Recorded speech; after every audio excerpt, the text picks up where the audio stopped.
इतिहास में एक सवाल है जो बार बार उठता है, शिवाजी महाराज ने इतनी शादियाँ क्यों की? क्या वो सिर्फ एक राजा थे या एक ऐसा सम्राट जिसके हर रिश्ते को एक रणनीति बना दिया? लोग कहते थे शौक था, कुछ कहते थे राजा थे, ज़्यादा शादियाँ करेंगे ही, लेकिन कोई ये नहीं पूछता हर विवाह के पीछे कौन सी तलवार छुपी थी। आज हम उस सच्चाई को खोलेंगे जिसे इतिहास ने चुपचाप दफन कर दिया है। ये शादियाँ प्रेम की नहीं थी, ये रिश्ते की निजी नहीं थी, ये हर विवाह एक गठबंधन था। साईबाई थी अंतिम स्थिरता, सुहेराबाई थी सत्ता की चाल, पुतलाबाई थी बलिदान की आग और बाकी रानियां वो थी किले, सेनाएं और वो दीवारें जिस पर स्वराज्य खड़ा था। शिवाजी महाराज ने तलवार से जितना जीता उतना रिश्तों से भी जीता। हर विवाह के पीछे एक मराठा घराना था, हर रानी के पीछे एक सेना थी। यह कहानी है उस सम्राट की जिसने अपनी निजी जीवन को एक युद्ध भूमि बना दिया। बाल्यकाल से ही शिवाजी ने सीखा, राजा तलवार से नहीं रिश्तों से बनता है। जब उन्होंने साईबाई से विवाह किया तो सिर्फ एक पत्नी नहीं थी, वो सिर्फ एक पत्नी नहीं बनी, वो संभाजी महाराज की माँ बनी, वो शिवाजी महाराज की आत्मिक शक्ति बनी। युद्ध से पहले शिवाजी साईबाई से कहते हैं, अगर मैं लौटूं तो स्वराज्य बढ़ेगा और अगर मैं न लौटूं तो तुम संभाजी को संभालना। साईबाई जवाब देती है, आप लौटेंगे क्योंकि यह युद्ध सिर्फ तलवार का नहीं आत्मा का है। यही था शिवाजी महाराज का पहला गठबंधन जहाँ प्रेम और रणनीति एक साथ खड़े थे।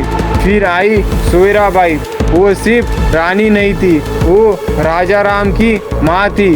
उन्होंने दरबार में चालें चली, मंत्रियों से गुप्त मंत्रणा की। शिवाजी ने देखा राजनीति अब हर घर के अंदर भी घुस चुकी है। वो सोचते थे राजा बनना आसान है, लेकिन हर रिश्ते से राजनीति घुस आए तो युद्ध घर के अंदर ही शुरू हो जाता है। फिर आई पुतलाबाई। शिवाजी महाराज के जाने के बाद उन्होंने सती होना चुना। उन्होंने प्रेम को अग्नि में बदल दिया। वो रोई नहीं क्योंकि उनका प्रेम आंसू नहीं अग्नि था।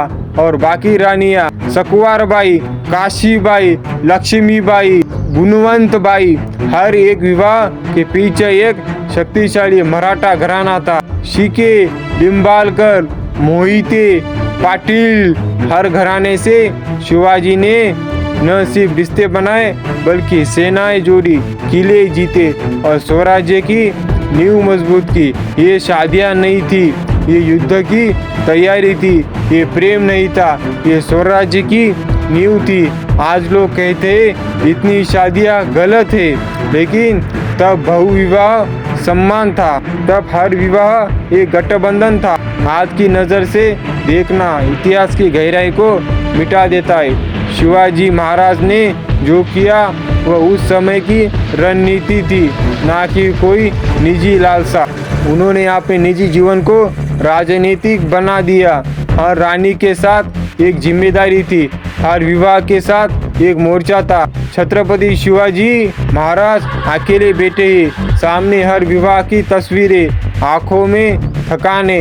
वो सोचते मैंने प्रेम नहीं बांटा, मैंने सत्ता की नींव रखी। हर रानी में स्वराज्य की दीवार थी, हर रिश्ता एक मोर्चा था और मैं हर मोर्चा पर अकेला था। इतिहास ने उन्हें सिर्फ नामों से बांधा, लेकिन हर नाम के पीछे एक किला था, एक सेना, एक बलिदान था। शिवाजी महाराज ने शादियां नहीं की, उन्होंने गठबंधन किया। उन्होंने प्रेम नहीं बांटा, उन्होंने सत्ता की नींव रखी।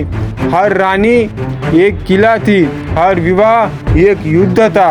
और यही है वो सच्चाई जिसे इतिहास ने चुपचाप दफन कर दिया। अगर आपसे अगली बार कोई पूछे इतना विवाह क्यों किया शिवाजी महाराज ने, तो उसे ये वीडियो सेंड करना, हर ग्रुप में भेजना, ताकि लोगों को पता चले कि इतना विवाह क्यों किया। लोग इसे गलत नज़र से देखते, सबको पता चलना चाहिए कि इतना विवाह क्यों किया, इसके पीछे क्या रीज़न था, क्या नहीं, समय की रणनीति थी।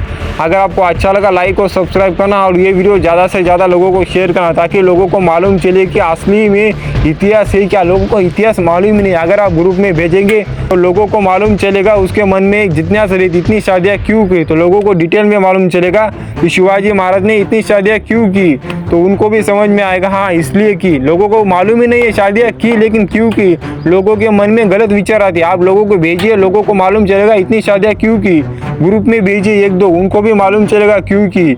अगर आपको अच्छा लगा लाइक और चैनल को सब्सक्राइब करना मत भूलना। इसके बारे में आपकी क्या राय है, लोग क्या बोलते कमेंट में बताना। Thank you so much.